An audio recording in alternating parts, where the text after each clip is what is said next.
வீட்டில் எண்ணெய் தீர்ந்தாலே வீட்டில் எந்த பொருளுமே இல்லை, காலியான ஒரு ஃபீல் வரும் எனக்கு.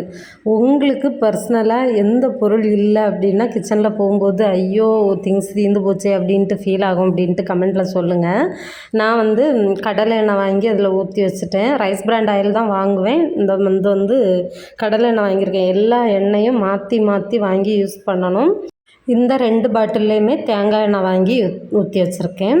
எல்லா எண்ணெயில் உள்ள சத்துமே நமக்கு தேவை, மாற்றி மாற்றி யூஸ் பண்ணுங்கள். அதுக்கப்புறம் இந்த நல்லெண்ணெய் ஊறுகாய் போடுறதுக்கு இந்த மாதிரி நான்வெஜ்ஜுக்கிறதுக்காக தாளிக்க அந்த மாதிரி தான் வாங்குவேன். 100 ml மட்டும்தான் வாங்கி வைப்பேன். அது தீர்ந்ததும் தேவைப்பட்டால் எக்ஸ்ட்ரா வாங்கிப்பேன்.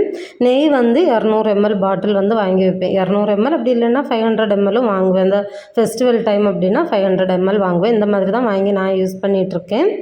ஒரே எண்ணெய் தான் யூஸ் பண்ணிகிட்ருக்கீங்க அப்படின்னா மாற்றி மாற்றி வாங்கி யூஸ் பண்ணுங்கள்.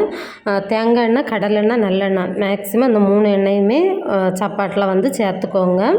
வீடியோ பிடிச்சிருந்தா லைக் பண்ணி சப்போர்ட் பண்ணுங்கள். தேங்க்ஸ் ஃபார் வாட்சிங். பாய்.